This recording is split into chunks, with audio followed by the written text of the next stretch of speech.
Sir मैं तो निर्दोष था, उसके बावजूद 307 अटेम्प्ट टू मर्डर या फिर मैं बोलूं इसी को 109 बीएनएस जैसे मामले में मैं 2-3 साल तक जेल में रहा और उसके बाद जाके मेरी बेल हुई। मर्डर केस में नाम आया और उस इंसान ने 6 साल तक ट्रायल को लड़ा। दोस्तों बहुत सारे सवाल जो आप लोग हमसे पूछते हैं कि सर आपको बड़ा एक्सपीरियंस है, बहुत सारी वीडियोस आप डालते हैं, हमें ये भी बताइए कि हमारी बेल क्यों नहीं हो रही है। या फिर बहुत सारे लोग ये पूछते हैं कि सर मैं तो निर्दोष था, उसके बावजूद 307 अटेम्प्ट टू मर्डर या फिर मैं बोलूं इसी को 109 बीएनएस जैसे मामले में मैं 2-3 साल तक जेल में रहा और उसके बाद जाके मेरी बेल हुई, जबकि मैंने ऐसा कुछ किया ही नहीं था। कई बार लोग बोलते हैं कि सर मर्डर केस में नाम आया और उस इंसान ने 6 साल तक ट्रायल को लड़ा, उसने कुछ नहीं किया था, उसके बाद सजा भी हो गई उम्र कैद की, ऐसा कैसे हो गया। या फिर 304 बी का जो मामला होता है, दहेज हत्या का जो मामला होता है, जो बीएनएस का सेक्शन 80 बन गया है, इसमें सर 7 साल के अंदर वाइफ ने सुसाइड कर ली, मैंने तो कभी जिंदगी में उसे गाली तक नहीं दी, फिर सुसाइड उसने कर ली, उसके बाद सर मैं जेल में रहा, 3 साल के बाद मेरी बेल हुई। दोस्तों बेल क्यों नहीं होती है? अपने देश का कानून क्या बोलता है बेल के मामले में? बेल आप लेंगे कैसे? 304 का नॉर्मल सा मामला जिसे बोलते हैं culpable homicide not amounting to murder, मतलब कि सामने वाले की हत्या तो हुई पर उसमें आपने जान की हत्या नहीं करी, बस वो हत्या हो गई। ऐसे मामलों में भी लोग सालों साल जेल में रहते हैं। ऊपर से अब नया जो कानून आया उसमें 111 बीएनएस का सेक्शन जो कि ऑर्गेनाइज क्राइम की बात करता है, ये तो और ज्यादा सोने पर सुहागा हो गया उन पुलिस वालों के लिए जो पैसे की उगाही करते हैं सिर्फ केस को दिखाकर। तो दोस्तों बेल क्यों नहीं होती है, इसी मुद्दे पे आज हम बात करेंगे, बताएंगे भी सॉल्यूशन कि बेल किस तरह से आप ले सकते हैं। ज्यादा कुछ जानने के लिए बने रहिए हमारे इस वीडियो के साथ। नमस्कार दोस्तों, फिर एक बार स्वागत करता हूं आप सभी का अपने इस यूट्यूब चैनल पर जिसका नाम है क्रिमिनल प्रैक्टिस और मेरा नाम है वीरेंद्र।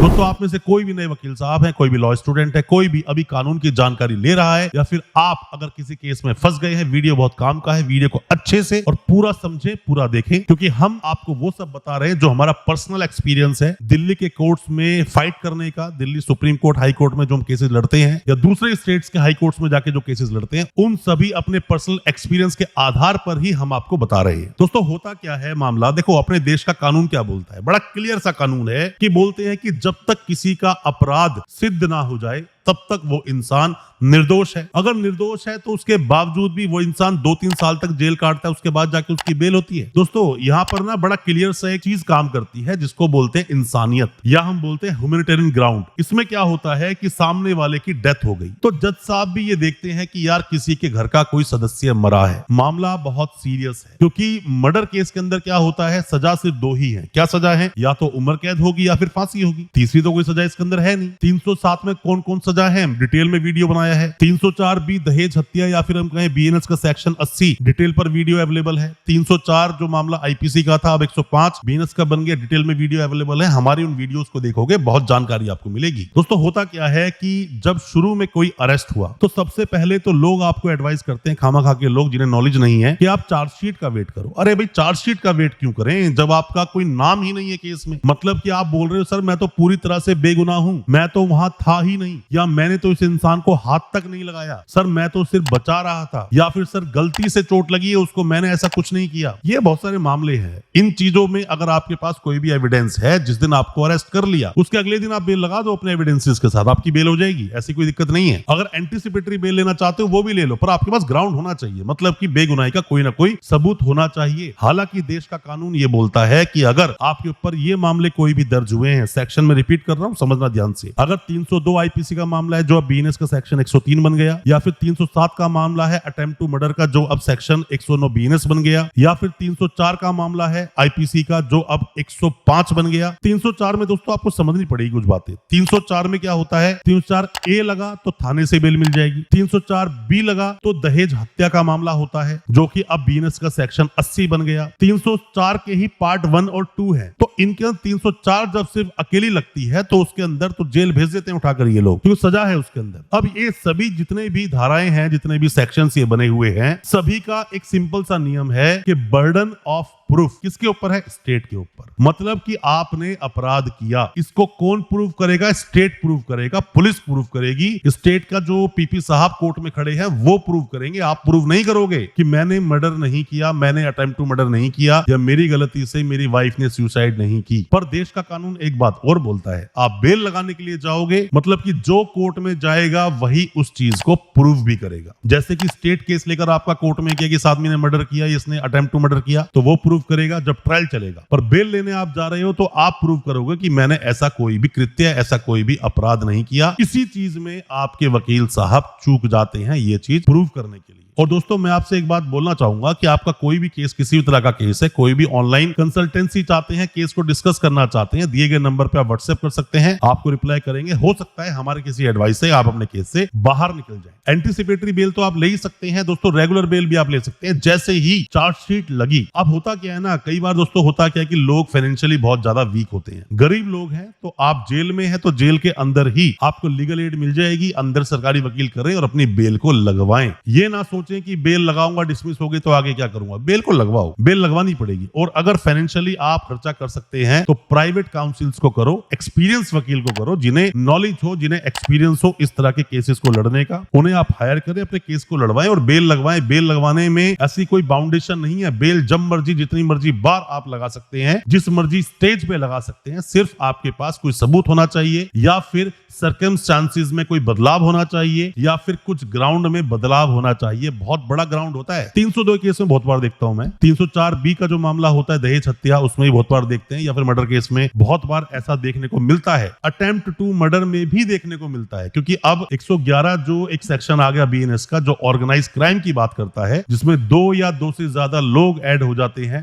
ग्रुप बन जाता है, गैंग बन जाता है, बार बार जो अपराध हुए हैं, तो 111 सेक्शन लग जाता है उसके अंदर। मैंने कई बार देखा है कि लोगों का चार्ज भी फ्रेम नहीं होता, एक साल बीत जाता है, 1 साल, 1.5 साल, 2 साल बीत गए, अभी तक चार्ज ही फ्रेम नहीं हुए। अगर ऐसा है तो दोस्तों क्यों आप अपनी बेल नहीं लगा सकते हो? अगर दोस्तों ऐसा है तो आप क्यों अपनी बेल नहीं लगाते हो? बेल लगाइए, इसी ग्राउंड पे लगाइए कि 1.5 साल हो गया, अब तक मेरे चार्ज तक फ्रेम नहीं हुए, मेरा ट्रायल कब जाए खत्म होगा, कब तक मैं जेल में रहूंगा। ये बहुत बड़ा ग्राउंड है दोस्तों आपके पास, आप इसको हल्का ग्राउंड ना समझे। साथ में ही अपने वकील साहब को बोलिए कि सर सुप्रीम कोर्ट के, हाई कोर्ट की कोई रूलिंग्स आई हो, कोई जजमेंट्स हो जो मेरे केस के जैसा ही कोई केस हो, उस केस को पढ़िए और उसके हवाले से देखिए कि किस तरह से सामने वाले की बेल हुई या किस तरह से वो बरी हुआ था। क्योंकि किसी इंसान को सजा जब सुनाई जाती है, 302 में खास करके ऐसा होता है, कई बार मामले 304B दहेज हत्या, उसमें मैंने देखा है ऐसा होता है कि जब सजा सुनाई जाती है तो जजमेंट्स हैं सुप्रीम कोर्ट के कि चाहे तो शक कितना ही गहरा क्यों ना हो, सिर्फ शक के आधार पर किसी को सजा नहीं सुनाई जा सकती। तो आपको भी सिर्फ और सिर्फ शक के आधार पर सजा नहीं सुनाई जाएगी। बट फिर भी मैं आपको यही बोलूंगा, अपने वकील साहब से कोऑपरेट करके, अपने वकील साहब से मिलकर, बार बार उनसे बात कर